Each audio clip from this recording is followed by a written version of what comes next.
right, good evening, everyone. Welcome to Beyond Baroque Literary Arts Center. My name is Quentin Ring. I am Beyond Baroque's executive director.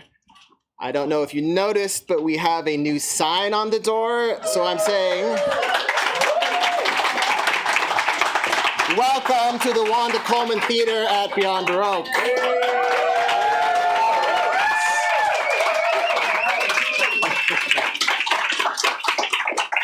In other words, this is a very special night for us. We're here to pay tribute to one of the very greatest, Wanda Coleman.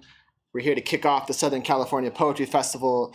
We're going to get to all of that in a minute. But first, I just want to say a few words about Beyond Baroque. First, I think it's very important to begin by acknowledging our presence here on Tongva land. We acknowledge the wrong done to indigenous peoples through settler colonialism, genocidal practices, and the violent dispossession of their land.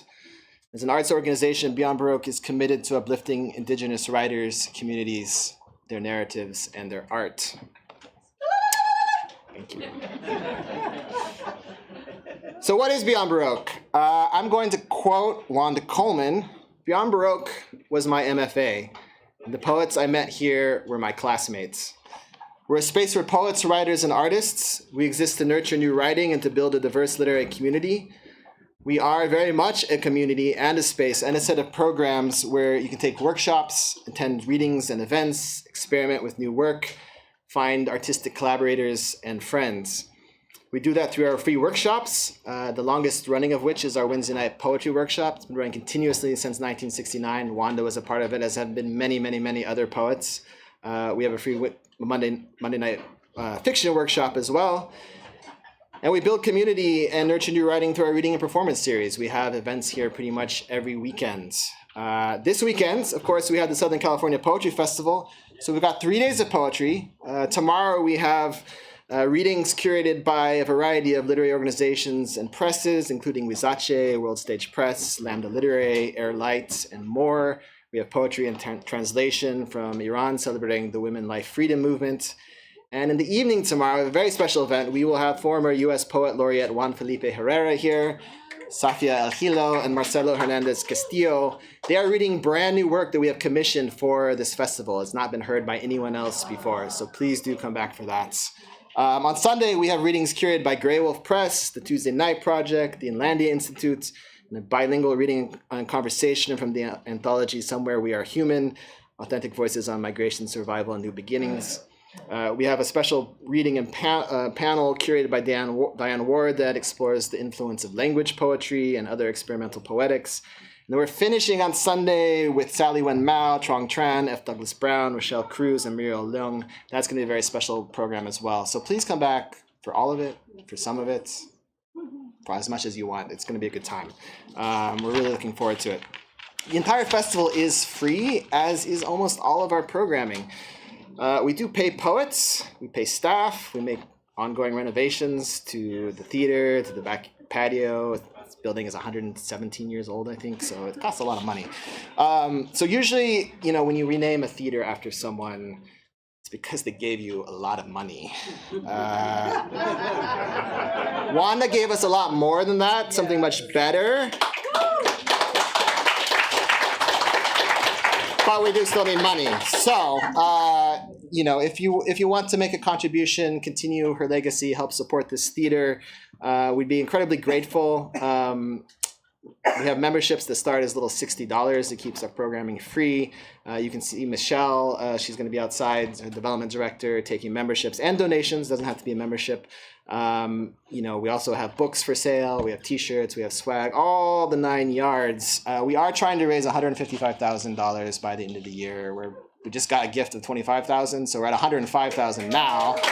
So if you can, whatever you can give helps. Please, we really do appreciate it. So that's enough of the boring money talk. Back to Wanda. This is Beyond Baroque's 55th anniversary. We are in the middle, in many ways, of a generational change. As that happens, we thought it profoundly important to honor the generations of poets who have built Beyond Baroque, and none, I think, are more deserving of that honor than Wanda Coleman. This month marks what would have been her 77th birthday. It also marks the 10th anniversary of her passing. In those 10 years, her influence has continued to spread across the country and around the world, and it is just really important that we make her a part of this place and a part of Los Angeles and a part of all of our worlds forever. Wanda Coleman grew up in Watts.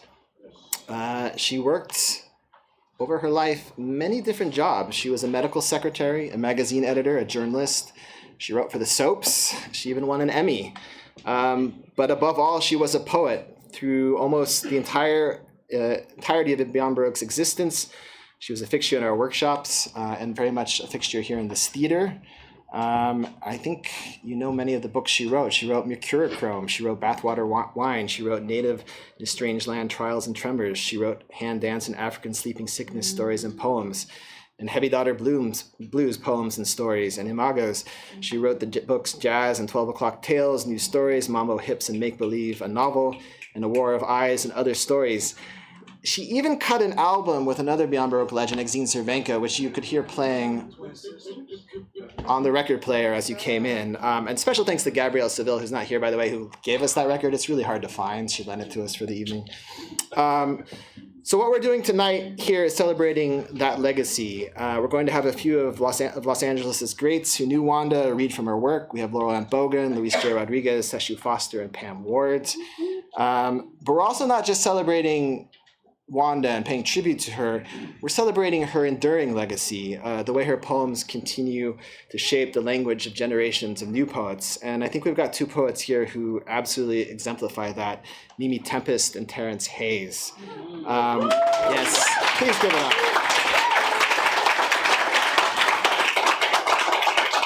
Mimi and Terrence are going to be reading new work, as well as maybe some of Wanda's poems. And I think what we're going to do tonight is we're really going to hear Wanda's music in this room, both in her own words and in the words of poets who have really absorbed all that she had to give. And so I think not just this night, but in every night going forward in this theater, as long as we have poetry, her spirit's going to be here to sustain us. And that is a very, very, very beautiful thing.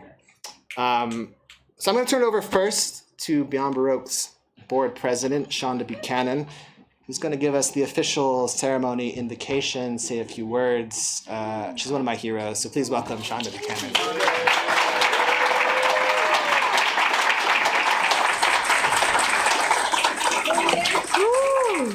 Wow, oh my gosh. Wanda would be amazed and proud. Thank you all, thank you for being here.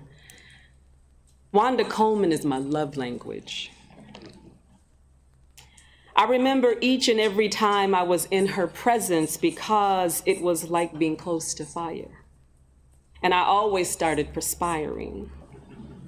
Whether it was seeing her spit her poems like bullets and sunflowers, or reading with her at Cafe Largo when she told me after hearing me sing, "Girl, you got chops. Don't ever let anybody tell you different. You got chops." Or hearing her speak on a panel about the role of language to defend the defenseless, to tell the stories of those who couldn't tell their own stories or write or speak their own truths for fear of persecution, of societal pressure, of punishment. And also, she reminded us to be the best creature of habit, to expose our own ignorance and self-imposed delusions we sometimes didn't know we had. Be the best you can be in the face of it all. And keep writing. Wanda Coleman is my love language. And the fact that Beyond Baroque is naming our theater after her is good and necessary. Especially right now in this tumultuous, complex, but still beautiful world. Wanda's poetry tells us that this is all still true and all needed. There aren't many like her left, poets who language the unimaginable. And maybe no one will come after her to say it the way she said it, not exactly, but the effort will be worth it. And now with this newly named theater, it will be expected that you too will spit fire. When the world needs it, when you need it, when you need to show us all who you are. So thank you, Wanda. Aho, ashe, amen. Thank you, thank you, thank you. Yeah. Wanda Coleman, everyone.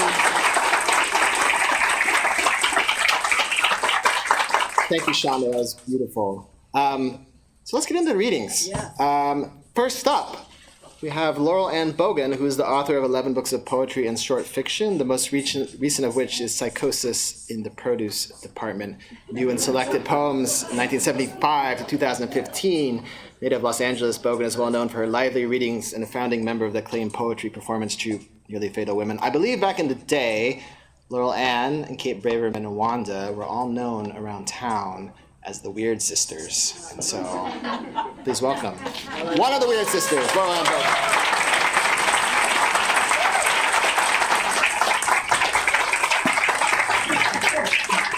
Oh my God, there's a lot of people out there. Oh my goodness, wow. Wanda would have loved that.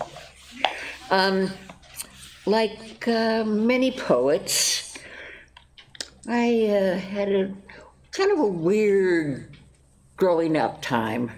And this is a poem that Wanda wrote for me. It's called The Lady in the Red Veiled Hat for Laurel Ann Boges. It's in this book, Mercurochrome.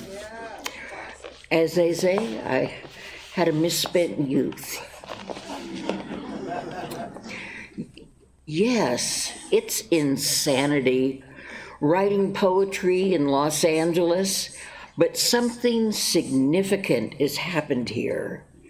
Ask the voluptuous lady in the red veiled hat. She'll tell you. Follow her late one evening along the avenues and boulevards as she cruises for the indefinable, as she prowls dingy dives and vituperous venues, seeking the elusive moment when the words ignite the heart. Ask the voluptuous lady in red, smile cloaked in diaphanous fire. She'll tell you about the petty jealousies, the infighting, the backbiting, the scuffles at the mic. Ask that lusty lady in the red hat with orbs like sirens. She'll tell you about the loneliness, the neglect, the disappointments, the lies. Ask her, if you dare.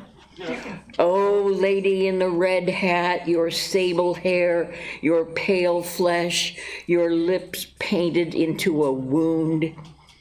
When they ask you about the razor blades you swallowed, tell them they were less dangerous than the abuse dealt by the low-down lovers, afraid of creative allure. When they ask you about pills and stomach pumps, and tell them there's no cure for the metaphors and similes coursing through your blood. When they ask you about the scars crossing your wrists, describe your wicked escapes through shattered eyes. When they ask you about the night, tell them it has joined you. Dream-stung lady in the red-veiled hat, you've kept your secrets far too long, oh lady in the red-veiled hat. We need your selfish beauty. We need your vision, your voice. We need your words, those pulsating dramas that catch the breath, that throb in the groins of the jaded. Thank you, Wanda.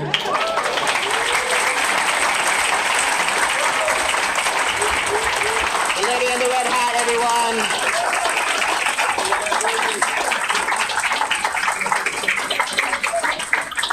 Next up, we have Luis J. Rodriguez, whose documentation of urban and Mexican immigrant life has made him one of the most prominent Chicano literary voices in the United States. Rodriguez began his career as a journalist and an award-winning poet, writing such books as the memoir Always Running. Rodriguez maintains an art center, bookstore, and poetry press in LA, our beloved Tia Chucha's Centro Cultural and bookstore in the San Fernando Valley. He was LA's poet laureate. He is still, in many ways, our poet laureate. Please welcome Luis J. Rodriguez.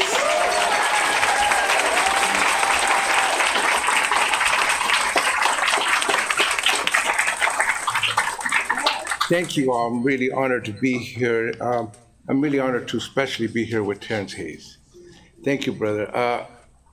I have to tell you, we published his first book, Muscular Music. It was a very beautiful, amazing book, and look what has happened.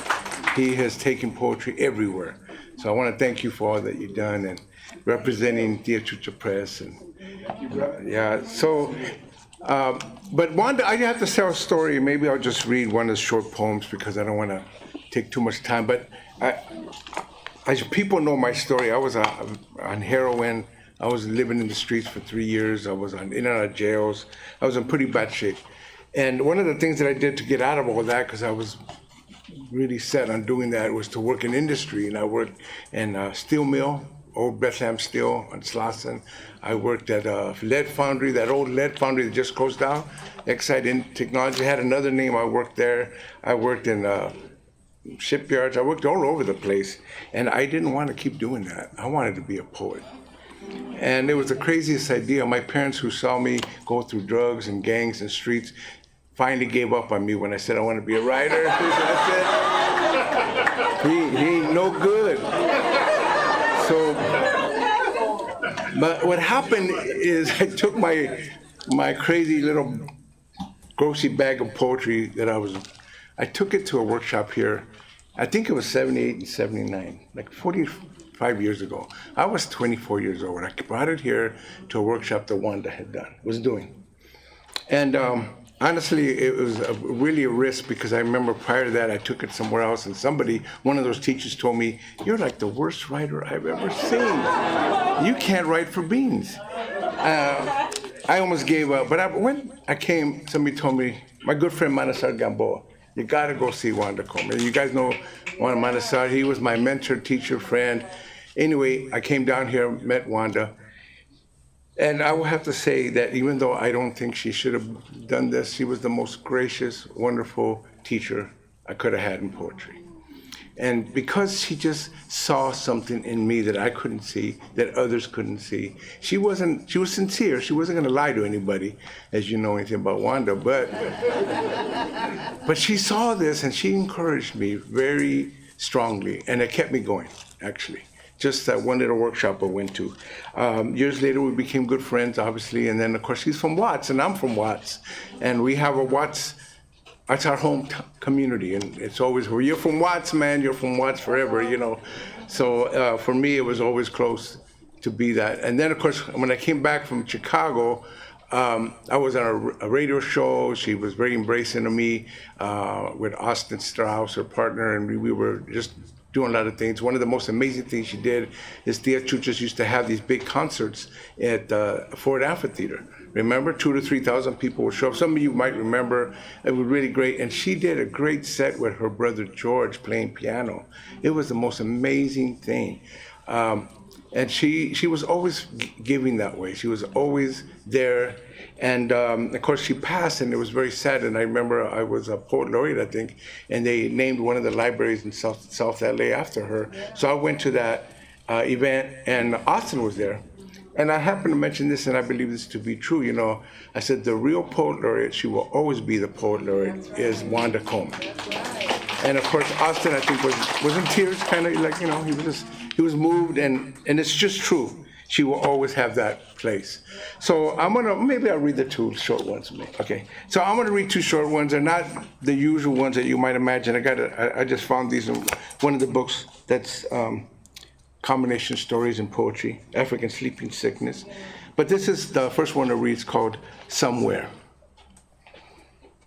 There's an alley with my name on it, cold, gritty pavement, crushed glass, shadows. An occasional thin stray cat hunting through overturned garbage cans, old tin cans, beer cans, ketchup bottles, cigarette cellophanes, bits of torn paper dancing on an eddy, footfalls stumbling past lovers in the apartment, across the way, fucking, argument in the Mac den, kids shooting pennies behind crates, and back at the liquor store, a few roaches trucking from the fumigated house to the one across the street. Drip, drip of water from the drain, wind rises scattering stuff. I will meet you there.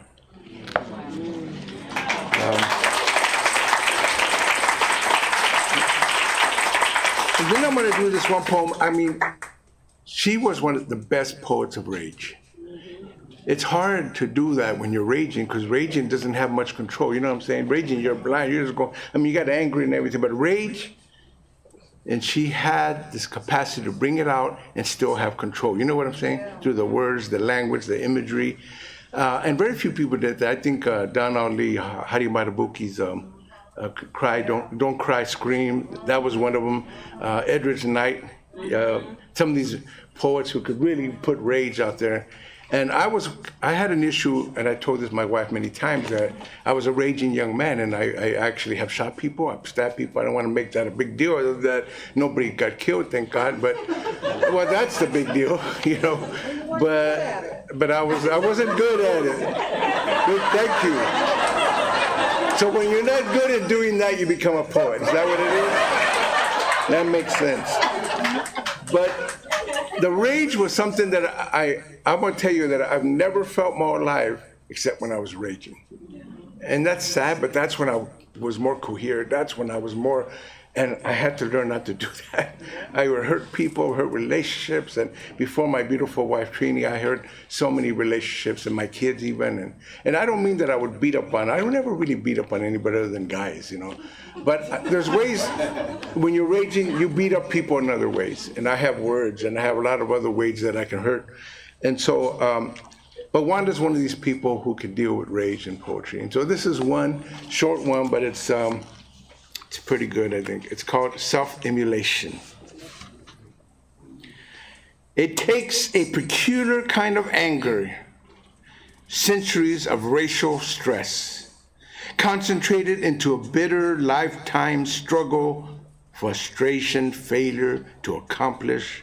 It takes a certain tone of skin, thinned under repeated ironings by dense oppression.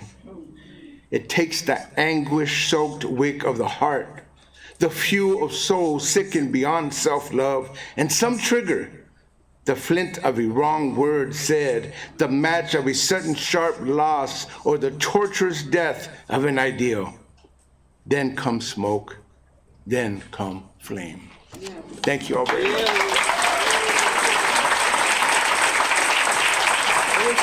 Everybody.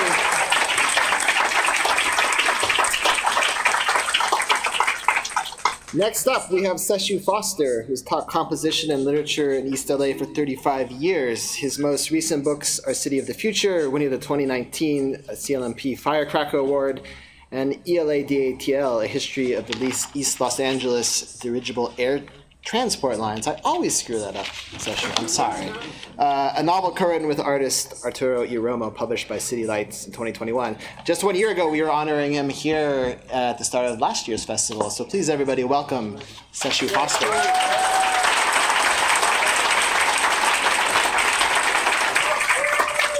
Thank you. Thank you all for coming out tonight.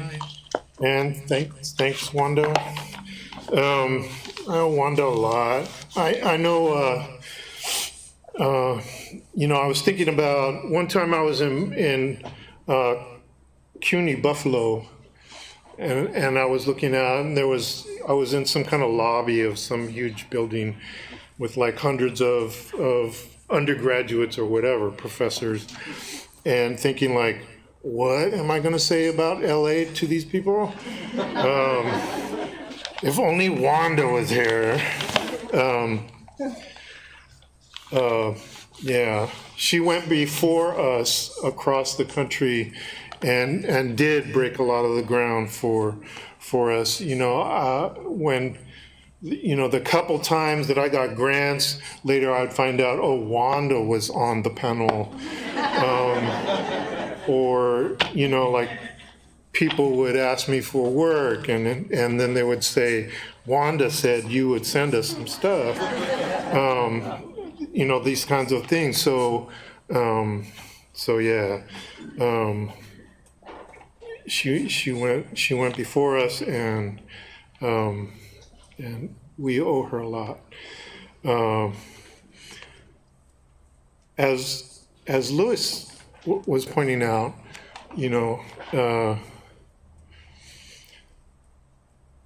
she had that anger too, though. She had that rough side.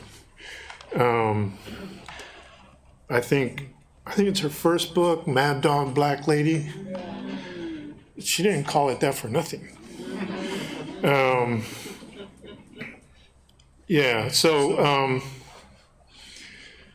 She wrote me a letter once, and in it she tore one of my poems to pieces.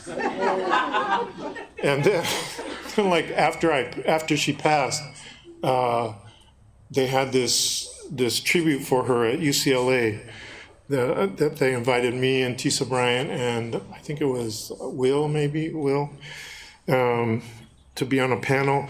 And then they had a copy of that letter in a glass case.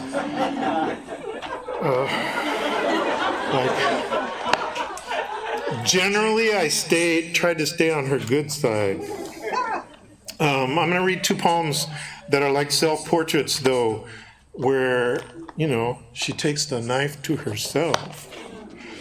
So this one is Slave-Driven. I barely niggle a living, squirreling around the home office. I work for myself as my own secretary. It's a shitty job. Paperwork, ceiling to floor. The technology changes every few months. I'm on call, weekends and holidays. No benefits or perks. There's no vacation or overtime. The pay is less than minimum wage. It's like every job I've ever had, except I don't drive rush hour traffic and can wear night clothes if I want. There's no racist vibes, no gender or sex preference or intergenerational discrimination. Quitting time is determined by the level of exhaustion. I get no breaks. I sit all day. I grab a bite while on duty. The boss never has anything good to say.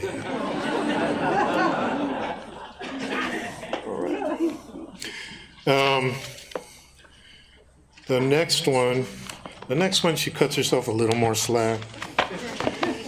The Woman in the Mirror.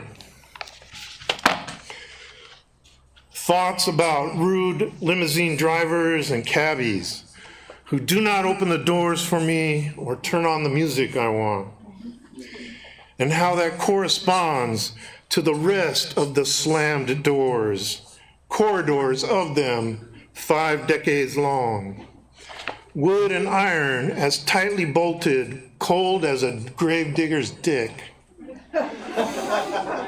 blinking and squinting with increased frequency, particularly when working at the monitor or studying the human face. Half-seen ghosts appear on the edges of catnaps and confusions. There's a special kind of twilight that inhabits the flesh of the fatigued. Father taught me how to make a fire with flint and slate, to use dried twigs or a twig and a stone, a few dead leaves. He taught me the language of skunks and how to rid myself of the stench with tomato juice.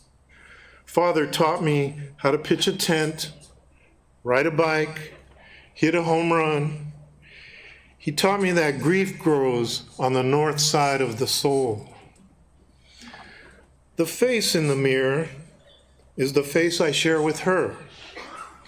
Contrary to what others see, I know how narrow and stupid its beauty can be, not generous at all, frightened and inappropriately girlish, brazen and unashamedly lusty. Mother taught me how to take hot plates fresh from the oven with bare hands.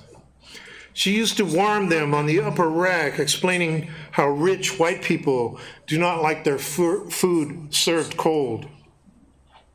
It was something I needed to know in case there were no towels handy, or if I unluckily had a hateful boss cook like she'd once had.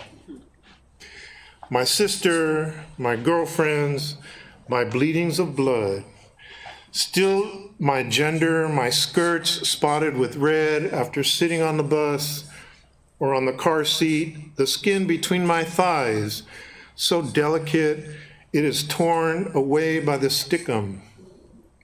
The puffy cheeks of a medieval priestess burning her kinky hair on the altar, burning his broken eggs. Blinking and squinting with intensified work mode agendas and short-term goal lists taped to keyboards, calendars, and walls.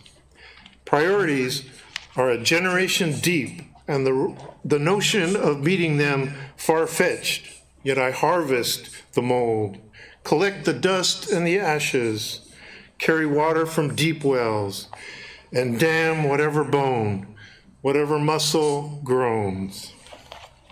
Thank you.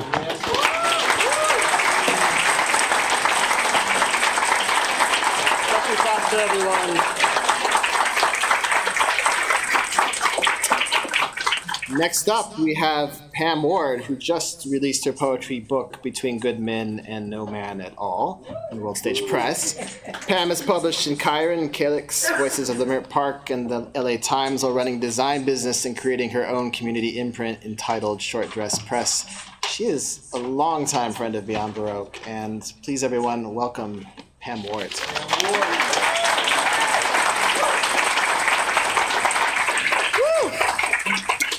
Wanda Coleman. Okay, so I wouldn't even be here in this room if it wasn't for Wanda Coleman.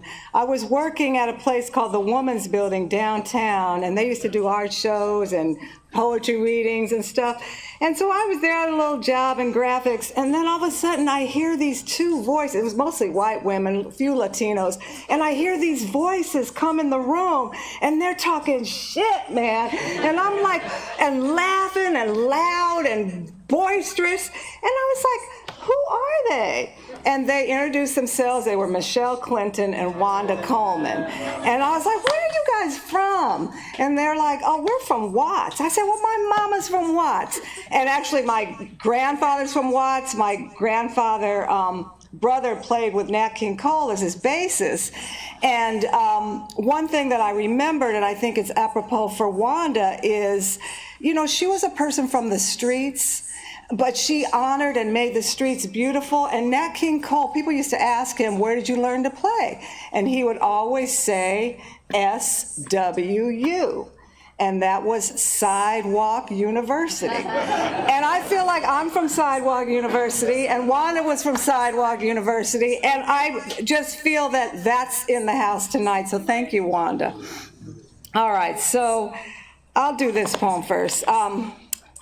I was going to pass it out to you guys, but if you want this poem, you can come hit me up later. I accidentally printed out 1 million. But it kind of goes. Droned. I am a clerk. I am a medical billing clerk. I sit here all day and type the same type of things all day long, insurance claim forms for people who suffer chronic renal failure. Fortunately, these people I rarely see.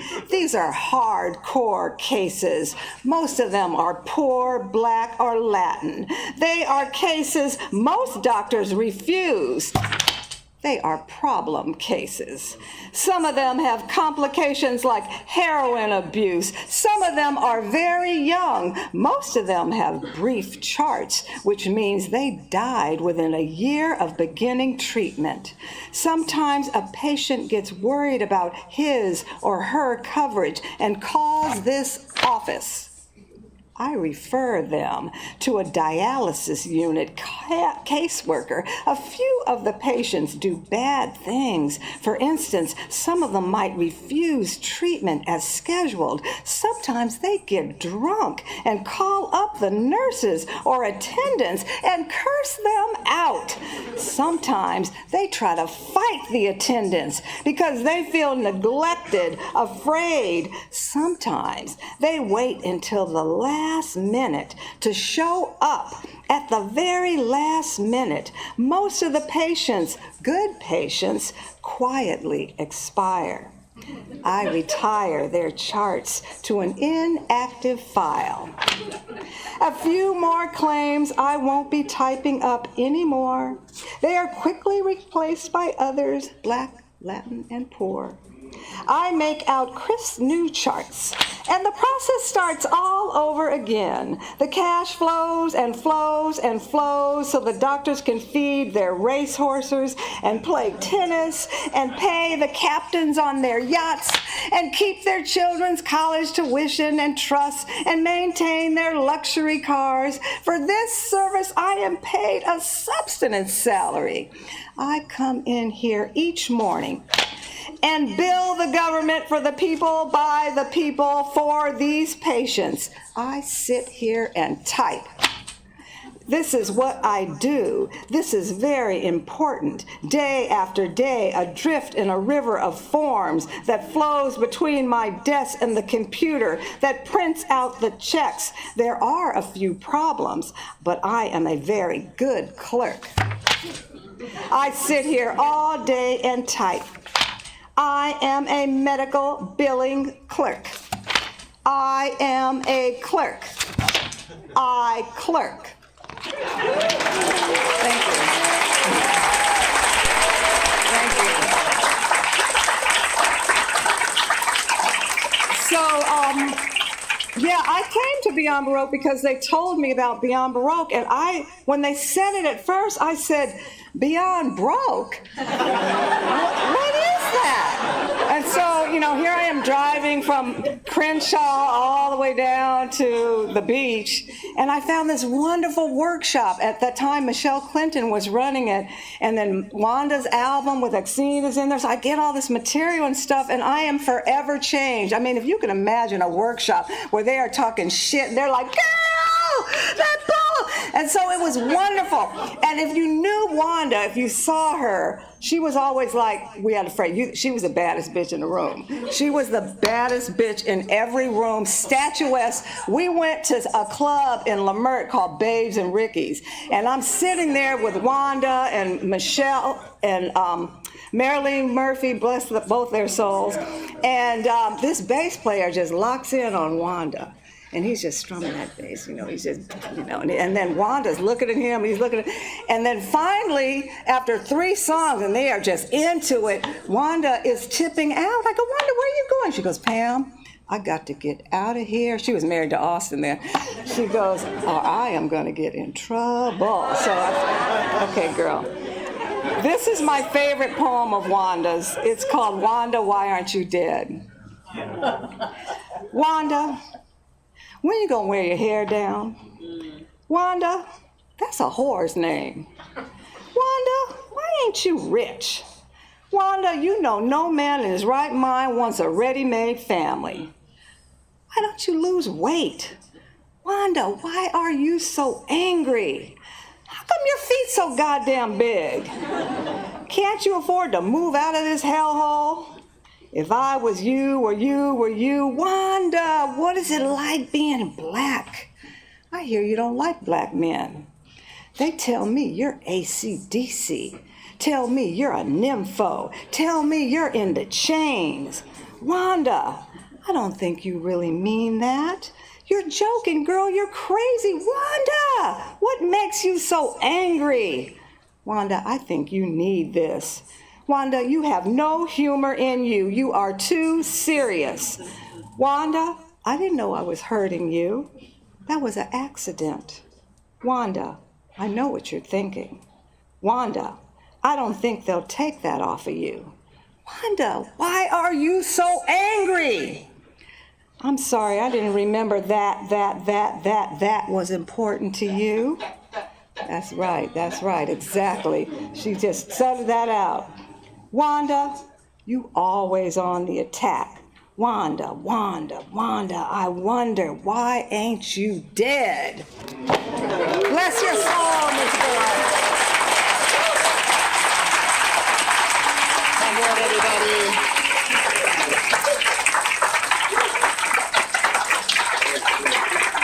Thank you, Pam. Thank you, Laurel Ann, Luis, Sesshu. That was a really fantastic selection of Wanda's poems. We are going to get into some reading of new work now. I'm very excited to be able to welcome Mimi Tempest, who is a multidisciplinary artist, poet, and daughter of California. She is currently a doctoral candidate in creative writing, creative critical PhD in literature at UC Santa Cruz.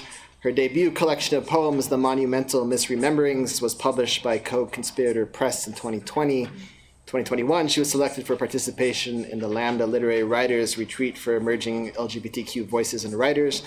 She's the 2023 recipient of the SFF Nomadic Press Literary Prize in Poetry. Her second book, The Delicacy of Embracing Spirals, was released with City Lights in the fall. I believe your dissertation is on Wanda, is that right? It's called Wanda, Why Aren't You Dead? So, Mimi Tempest, everyone.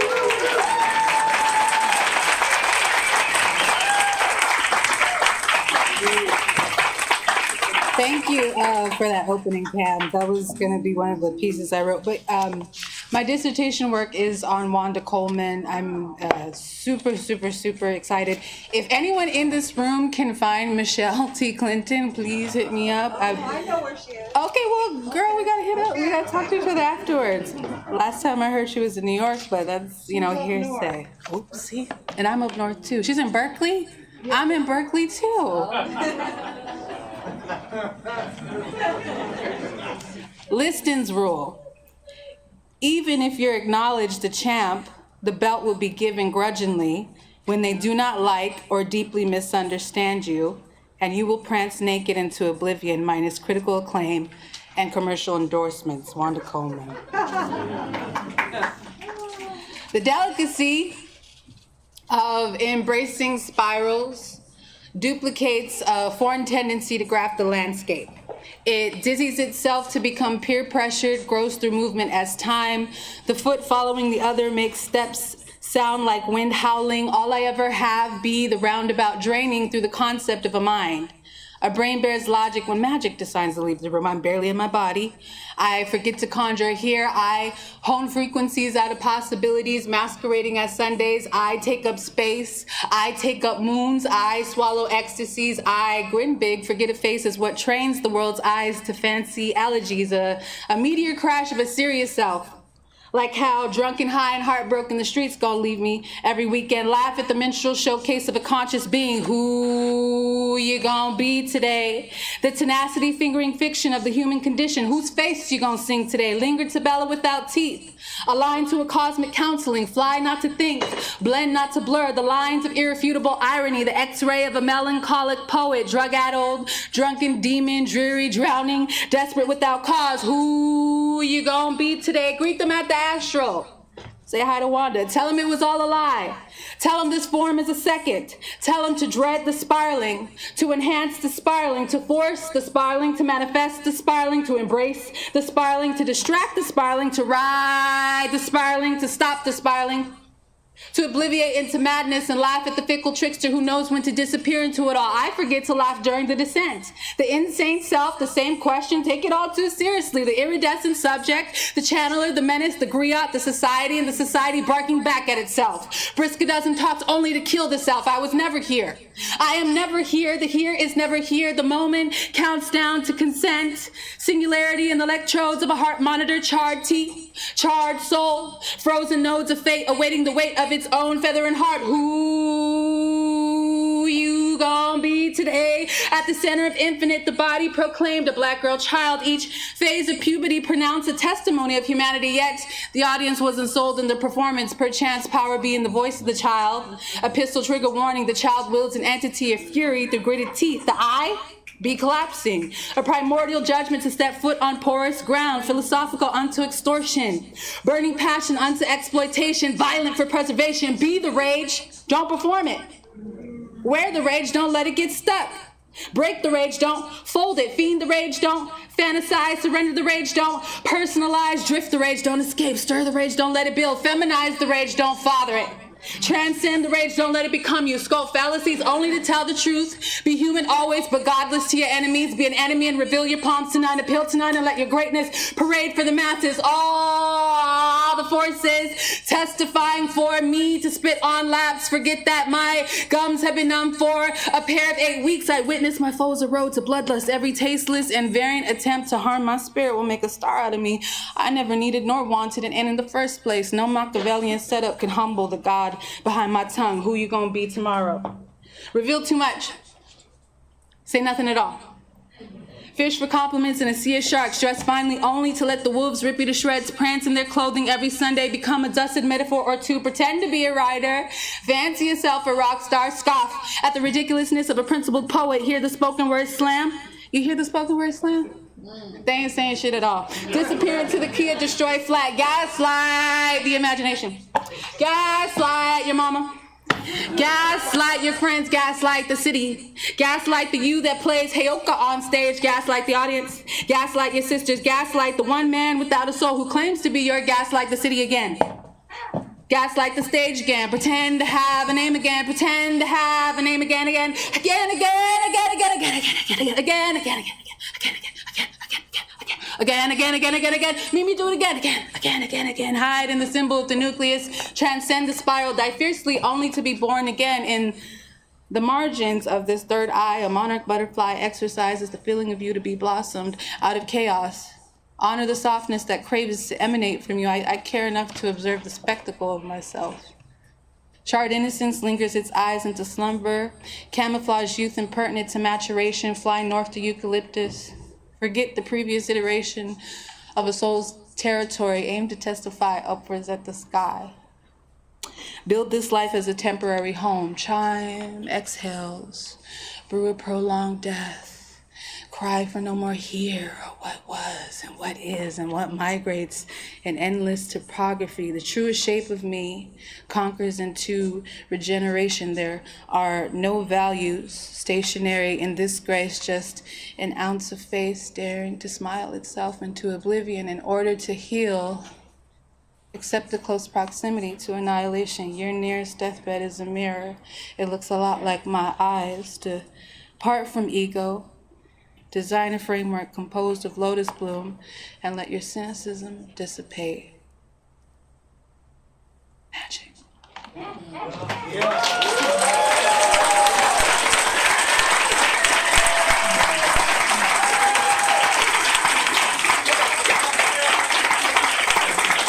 Thank you.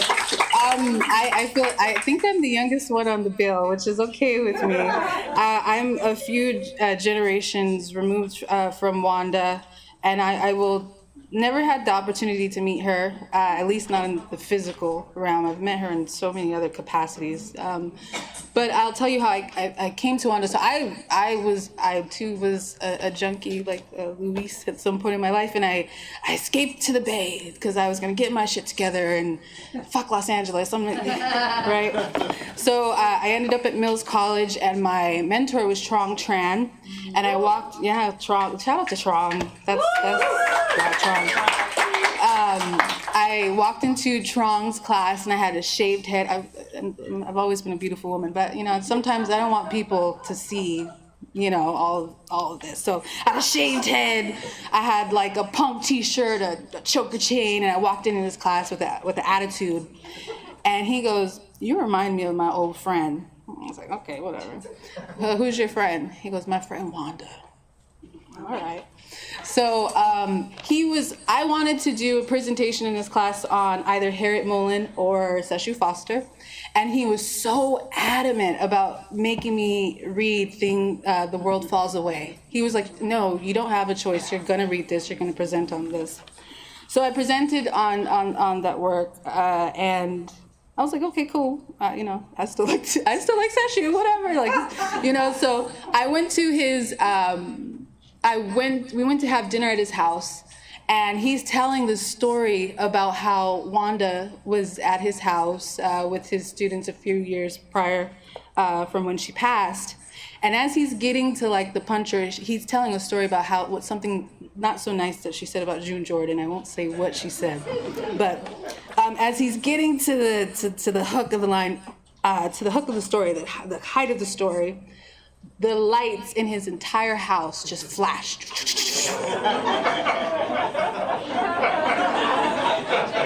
So that's when I started paying attention. I said, what?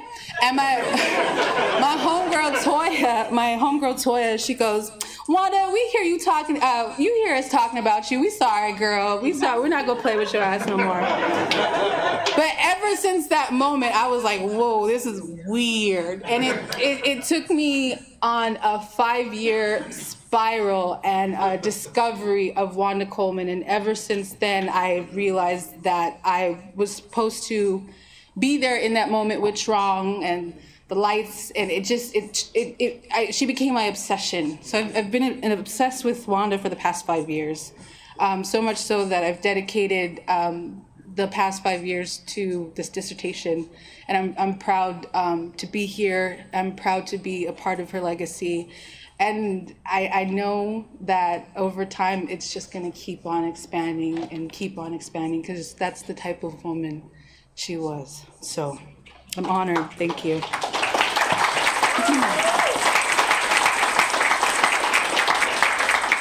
This piece is called Rat Race, the Mickey Mouse in Me Wants to Eat Your Face. So they beg me to steady my spirit when they can't take hold of my reins. I'm still dancing for myself. Riding angles until the soul can't break no more. Passive weekends with angels sounding their horns at my bedside. Blood gut deliveries received as pastel crucifixions. Lucid revelries, brain dead on Tuesdays. Tugging at the wheel like we gon' run out of time. Running through the wheel like all we have is time. Grave dig into my ovaries. Find a muted universe. Name it lilac. Turn it red. Wishes writing their visions into a favorite conquest. Tell them all to make shift their own dreams.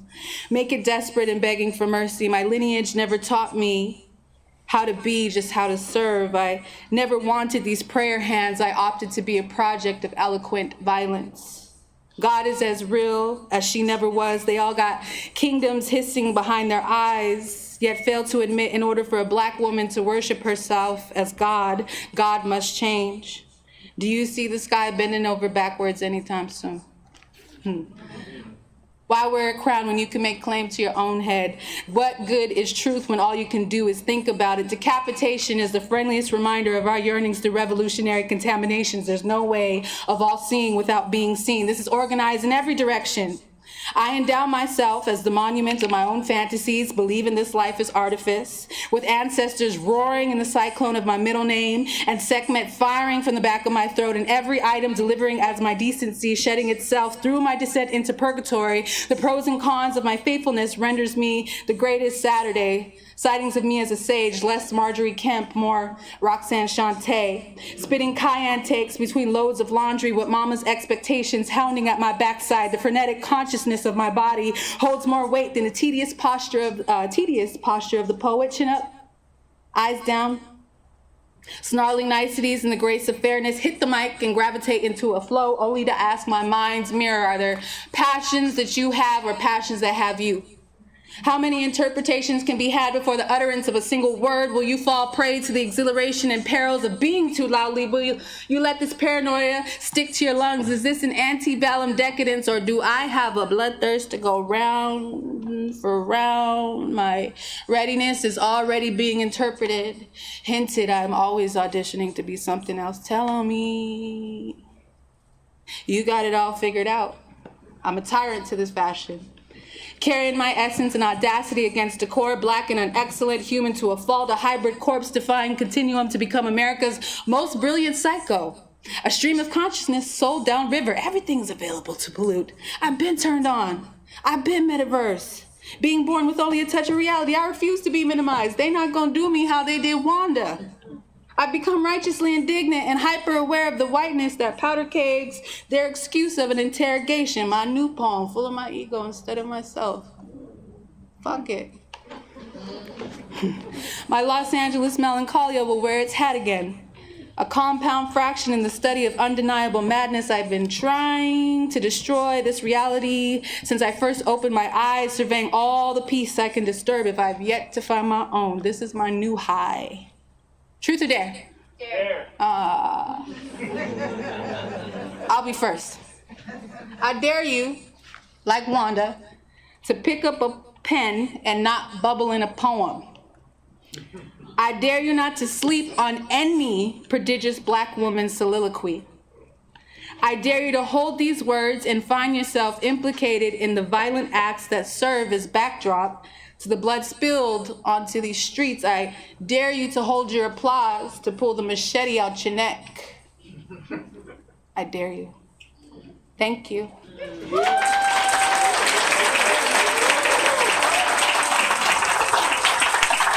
Mini Tempest, everyone, another round of applause.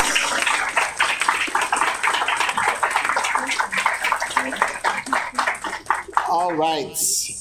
And finally, we have Terrence Hayes, who is the author of 7 poetry collections, So to Speak, American Sonnets from My Past and Future Assassin, finalist for the National Book Award, National Book Critics Circle Award, and T.S. Eliot Prize, How to Be Drawn, Lighthead, winner of the 2010 National Book Award for Poetry, Muscular Music, recipient of the Kate Tufts Discovery Award, Hip Logic, winner of the 2001 Poetry Series, and Wind in a Box. His prose collection, To Float in the Space Between, drawings and essays in conversation with Etheridge Knight, was a finalist for the National Book Critics Circle Award and winner of the Pegasus Award for Poetry Criticism. Hayes has received fellowships from the MacArthur Foundation, Guggenheim Foundation, and the Whiting Foundation, and is professor of English at New York University. I'm not sure that I need to be director anymore. I've just wanted to get Terrence here for a long time. I feel like my job is done, so please, everybody, welcome Terrence Hayes.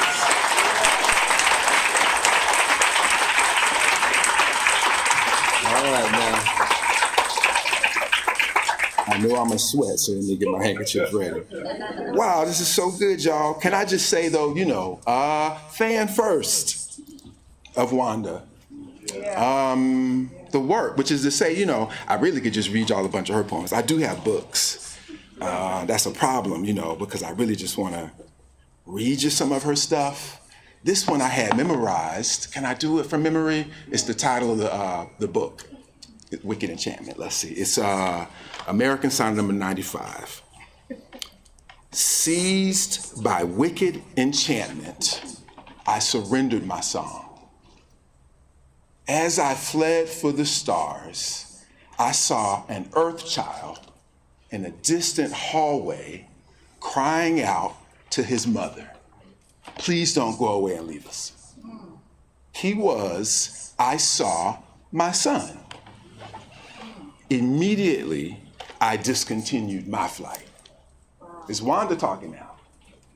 Immediately, I discontinued my flight. From here, I can see the clock tower in a sweep of light. Framed in wild ivy, it pierces all nights to come. Do I gotta break it down for you? Come on now, she just be telling you. She's like, I can see white ivory. It pierces all nights to come. I haunt these chambers, but they belong to cruel, churchified insects. Among the books, mine go unread, dust covered. I write about urban breeders and bleeders, but am troubled because their tragedies echo mine. At this moment, I am sickened by the urge to smash. My thighs stillborn, misshapen wings within me. That's Wanda Coleman.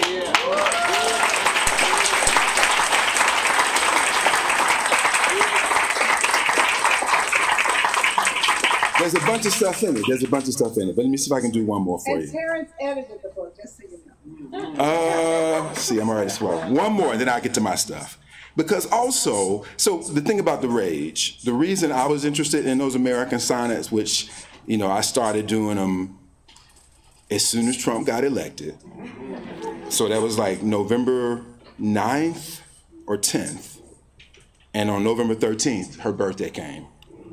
And Amber Tambian was like, come do some stuff for Wanda. And I looked at those, I had only written 2 of them, and they were called From My Past and Future Assassin. I had written 2 sonnets each day, and then she was like, come do some readings for Wanda on that Sunday. And I was like, these are American sonnets.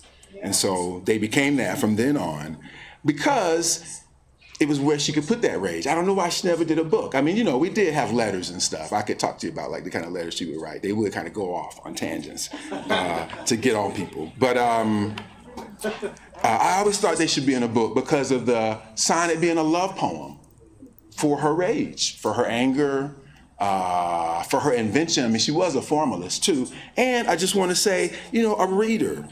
So I love this poem called Neruda from her. I mean, if you look in the book, she's always imitating. She can imitate anybody, and then do her own thing too. I mean, she could just—it's like Richard Pryor. It could just like anyway. So this is just about how much she just loved. Cause the library's on the street. She grew up in the library. Neruda. Few quiet hours, and obviously funny. Few quiet hours I spend them soaking in the tub with my Neruda. In a dream, a beautiful merino stranger approaches me along a dark street in the plaza. As we pass, he whispers hoarsely, Neruda. On Sunset Boulevard, a beggar accosts me for spare change. I hand him my collected Neruda. While my lover takes siesta, I walk down to the neighborhood bar for a game of pool. I order dos besos. I put a quarter in the juke and notice all selections read Neruda. While standing in the supermarket checkout stand, I read tabloid headlines. One screams, man force feeds wife Neruda. He tells me he is worried Neruda is coming between us. This is a parenthetical statement. It's the only parenthetical statement in the whole poem. Note found in Cantonese fortune cookie, Neruda slept here.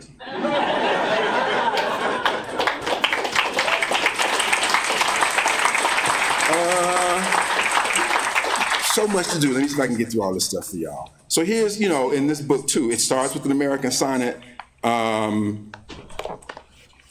I guess that's all I'll say. It's American Sonnet for the New Year. And sometimes I feel like I thought I was done when I wrote this one. I thought it was my last one. But even these days, it feels, apropos. So it's just a bunch of adverbs. Things got terribly ugly incredibly quickly. Things got ugly embarrassingly quickly, actually. Things got ugly unbelievably quickly, honestly. Things got ugly seemingly infrequently, initially. Things got ugly ironically, usually awfully carefully. Things got ugly unsuccessfully, occasionally. Things got ugly mostly painstakingly, quietly, seemingly. Things got ugly beautifully, infrequently. Things got ugly sadly, especially frequently, unfortunately. Things got ugly increasingly, obviously. Things got ugly suddenly, embarrassingly, forcefully. Things got really ugly regularly, truly quickly. Things got really incredibly ugly. Things will get less ugly, inevitably, hopefully.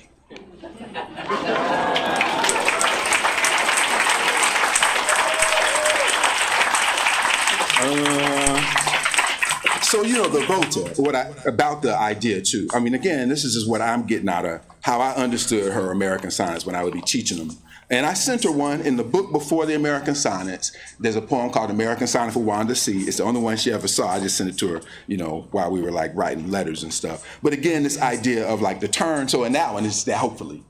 That last word is a volta. So you feel like, whenever she was taking that energy into the poems, it was just, I think that's how she would use form, just to kind of like do something with it so that it just became another kind of energy, I guess. Okay, where I am though, where I have been, is just sort of storytelling. So I'm gonna read you this one called Ars Poetica with Bacon. Bacon? Yes. Maybe it's about displaced families, again, just things just read differently in different times. Fortunately, the family, anxious about its diminishing food supply, encountered a small, possibly hostile pig along the way. The daughter happened upon it first, pushing its scuffed snout against something hidden at the base of a thorn bush, a blood-covered egg maybe, or a small rubber ball, exactly like the sort that snapped from the paddle my mother used to beat me with when I let her down. At the time, the father and mother were tangled in some immemorial dispute about cause and effect. Who'd harmed whom first? How jealousy did not, in fact, begin as jealousy, but as desperation. When the daughter called out to them, they turned to see her lift the pig. It was no heavier than an orphan. Then from the brushes, and then set it down in their path. They waited to see whether the pig might idle forward with them until they made camp or wander back toward the home they'd abandoned to war. Night, enclosed in small drops of rain, began to fall upon them. Consequence is the word that splintered my mind. Walking a path in the dark is about something the way a family is about something. Like the pig, I too wanted to reach through the thorns for the egg or ball, believing it was a symbol of things to come. I wanted to roll it in my palm like the head of a small red bird until it sang to me. I wanted to know how my mother passed her days having never touched her husband's asshole, for example. Which parts of your body have never been touched? I wanted to ask. I've been hired to lead the family from danger to a territory full of more seeds than bullets, but truth was, in the darkness, there was no telling what was rooting in the soil. Plots of complete silence, romantics posing in a field bludgeoned by shame. The heart, biologically speaking, is ugly as it pumps its passion and fear down the veins. Which is to say, starting out, we have no wounds to speak of beyond the ways our parents expressed their love. We were never sure what the pig was after, or whether in fact it was not a pig, but some single-minded soul hunger had turned into a pig, some devil worthy of mercy. Without giving away the enigmatic ending, I will say, when we swallowed the flesh, our eyes were closed. Let's see here.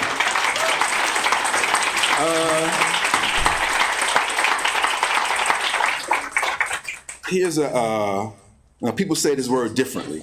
It's guzzle, but people say it's a huzzle or a gozzle. It's a guzzle. It's a guzzle, especially for this title to make sense. A guzzled sentence after My People Hold On by Eddie Kendricks and the Negro Act of 1740. So it's one sentence. And it's a guzzle. So if you know the guzzle, that's like a repeat word. And in this guzzle, it's going to be people. Like, my people. You got that for the night. Hold on. I should have told you to do that one. Eddie Kendricks. Y'all know Eddie Kendricks from the Temptations? Okay, whatever. You don't need to know that. So let's see if I can do it. Let's see if I can do it. That's right. That falsetto. Okay. And the Negro Act of 1740, if you look it up, wherein a particular people are allowed to make slaves of people after the 1739 revolt, where people convinced tools useful in implementing their people's freedom had been stolen from them, pursued people to a river shallow enough for people to cross on horseback, and some of the people leapt into the river, kicking their legs like people on the riverbank kicking the legs of the horses and the people on the horses, while some people managed to briefly escape retrieval by people who could not see that people they pursued could not be retrieved people because your body belongs to you, and certainly not to the kind of people who devised laws to make properties of people after the people at the river were captured, their heads put on stakes along the road, and people who briefly eluded pursuit before being recouped or returned to people so afraid of working for themselves, they made it illegal for other people to work for themselves, grow their own food, congregate, and educate their own people, without say-so of the kind of people who come after people, pursuing people for their people, while pursuing freedom for the people who come after their people.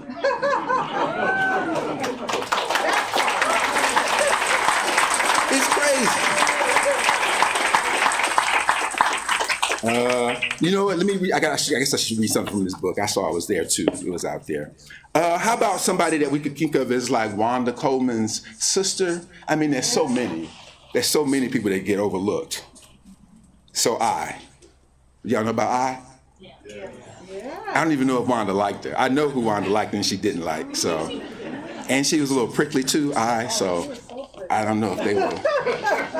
But significant too and almost forgotten. Yeah, really. She wrote I poems. So one of the things in the book, it's a bunch of sketches. The piece I wrote about Wanda is in here too. But these little biographical sketches are just so you know about these people. So everything in it is true. Born 1947. I kept cats because she could be lonely. I rode the feathers of a comet into the world. Wearing a wedding dress, I buried Mama in a wedding dress and delivered her eulogy crying in a dream. I could be Japanese, Choctaw, Chickasaw, and black because of a streetcar stop. I could be Irish, Southern Cheyenne, Comanche, and black. I was the child of a scandalous affair. I was Tucson at a crossroads. I was Florence Anthony in Texas. Carolyn Wright said I brought a turquoise necklace. I was a moonstone stained with the twilight of June in Oklahoma. I was disguised as a poem in the pocket of a Catholic schoolgirl in California. She lived in LA for a little while. I could be Miguel Hernandez, Gabriel Garcia Marquez. I could be Cesar Vallejo predicting death in black stone on white stone. I could be Yusunaro Kawabata talking to his reflection in a shallow pond. In the blues, the singer is always guilty. In opera, there's often murder in the song. Wearing a kimono, I buried her father wearing a kimono and delivered his eulogy, crying in a dream. I absorbed you through my skin. It's not that I wouldn't buy you a tiara because she was mean. She wouldn't buy it for you because she watched her money carefully. Also true of Wanda Coleman. I wrote Cruelty in 1973 and Sin in 86. I wrote Fate in 1991 and Greed in 93. I said Jesus walked on his mother's body to be the king of heaven. Quote unquote. Jesus walked on his mother's body to be the king of heaven. I could be the blackest soul in the Bible, the bride of the prophet, the least remembered disciple. I lived it. I could be within earshot of a cat call or eyeballing another poet's boondoggle. Bromides pretend to be wise. I on a shoebox on the brown leather high-back chair. I on a cracked glass on a cluttered counter. I on earth. I on magic carpets. I parked on an old maroon Ford in a field outside El Reno. I was wing up on the sideboard of the old car. I was side saddle to the headstrong odor of a ghost. I'm on my way to work. When you run off, I start after you.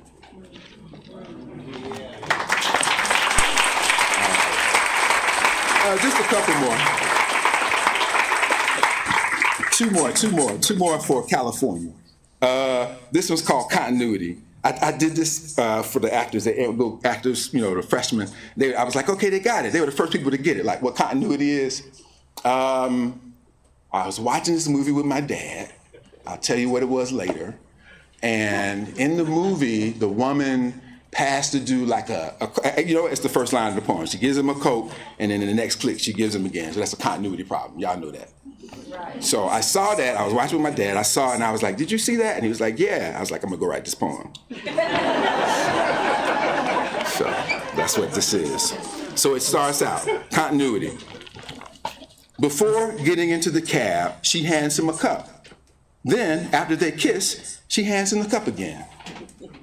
As they walk, she hands him a man-made substance. Then, after they kiss, she hands him the cup again. She hands him a chalice of lightning, and he hands her a chalice of fire. Then, in the next shot, after they kiss, they exchange chalices again.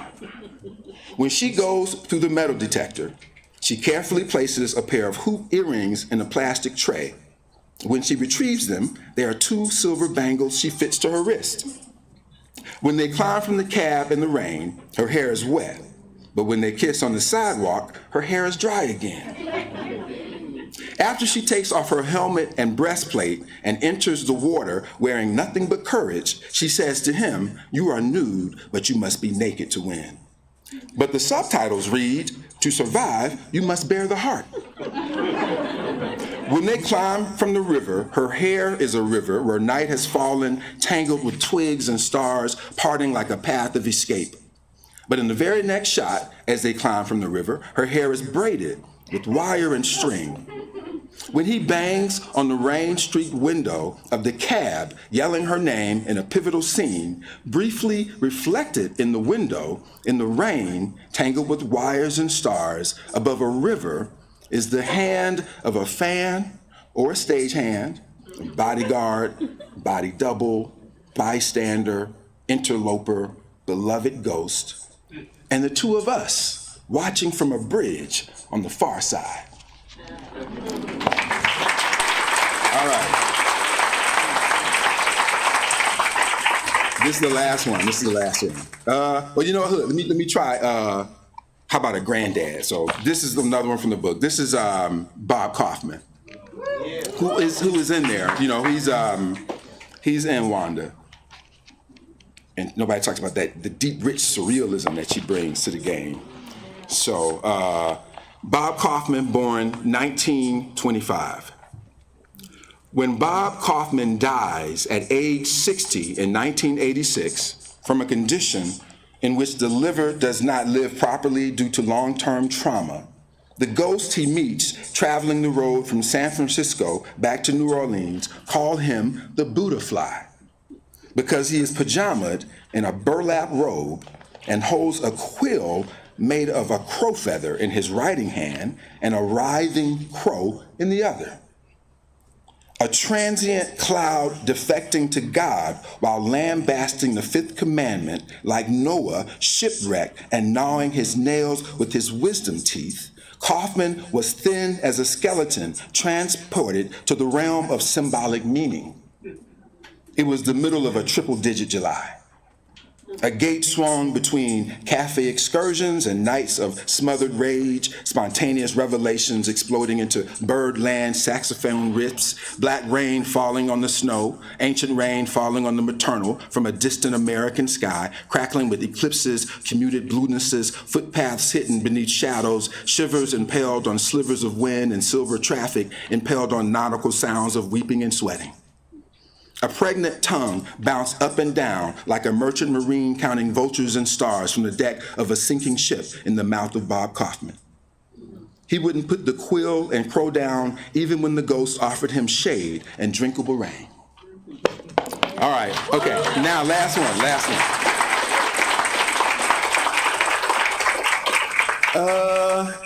Bob Ross paints your portrait. So you can just imagine that if you know what I'm talking about. Today, we're going to get to work on the details of your expression. And believe it or not, the only colors we're going to use will be blacker than most blacks. We'll just use a black canvas and just a single finger instead of a brush. So let's take and dab the tip of a pointer finger into the black like so. And now we're going to touch everything between jawbone and temple, cheek and nostril, lip and eyebrow on both sides of the mouth. You folks at home are welcome to use a thumb, use a pinky or pinky toe. I just want you to enjoy yourselves. Get the feel of the color until it suits you. And just gently tap, tap gently the color into the shape of a forehead. There we go. Maybe like we're looking for a tiny button to press. We want it all to be approximately the same deep space black, black hole black moving between our canvas and fingertip. Gently tapping, barely touching layers of fingerprint until we have the look of a deeply textured black. Okay? Now we're going to put some of the past in the background around your mind, all the way out to the edges of the canvas where all kinds of things are happening. In the distance, maybe we'll place a mother and father, but we'll make them only visible in your expression. What's so nice about these black canvases is if the light's shining directly on them, they look totally different. The night sky, the landscape, the mother and father, we want it all to disappear and appear to disappear. It's almost like two paintings in one. We want to touch gently enough to calm the longing, the boundless beauty bound in you, like so. Okay? And now we can begin applying little black stars in the background without changing our technique very much. Wherever we picture stars, we can just touch the canvas like so. We can add black stars for eyes and black stars for scars. We want it as black as the space around a constellation. There we go. And maybe we want to take and add a little bit more of the past. It's happening all the time. Just enough to convey what we're trying to feel. Then texture beneath the finger, okay? And maybe one parent is a little bigger than the other in some way. Maybe one gives you your stinger and the other gives you your shell. So you'll have to work just a little bit harder to forgive yourself and just lay in some of your favorite color, which is black. Under the blackness, lamp black and ink black, boot black and blackjack and blacker, just gently tap, tap, tapping. Now, I think I mentioned it earlier, but in case you missed it, if you have questions or comments or something we can help you with, please feel free to drop us a line. Lay in some blue black and ivory black and jet black and blacker, gently tapping and tapping. There we go. I just love to hear from you. You have all kinds of beautiful depths and layers and shapes and shades of black about you. Yes, you do. Okay, now we're going to handle your hair like a lovely coat of black feathers, or it might be a black feather hat or wig or afro or aura. And we'll take our finger and just make little crosses across your crown. Folks trying this at home might want to make big, bold plus signs when you're feeling bold and expansive, whatever you like. Black as hair the night before it turns gray in the darkness, the color of sadness or escape. I can't shake the memory of the woman I loved poorly, curling her finger as if pointing up inside herself when she showed me how she wished to be touched. And if we pick up a little bit of the darkness under the color, that's okay. That's just fine. We want to pull the darkness out from the edge and blend it over the curve of your nose, following the curve of your speech down into the onyx, the gunmetal, the black magic rabbit hole of a top hat over the mind kind of black, moving between canvas and finger. Take your time. Soon the darkness stands back from you a little, everything in the background where your body begins and ends. Can you feel yourself emerge as you fall backwards? Wait till you hear what I've got planned for next week. Is who hurt you equal to who you hurt? Is who you love equal to who loves you? We'll start right there and move in the direction of desire. But right now, let's begin working on your shadows. Thank y'all.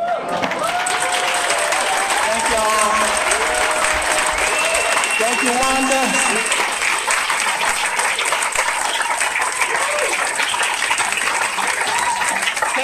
Everybody, put it up. Thank you, Terrence. Thank you, Miri, Pam, Laurel Ann, Louise, Sesshu. Thank you all for coming. I just want to say, too, thank you to my amazing staff who really put all this together. And to our board.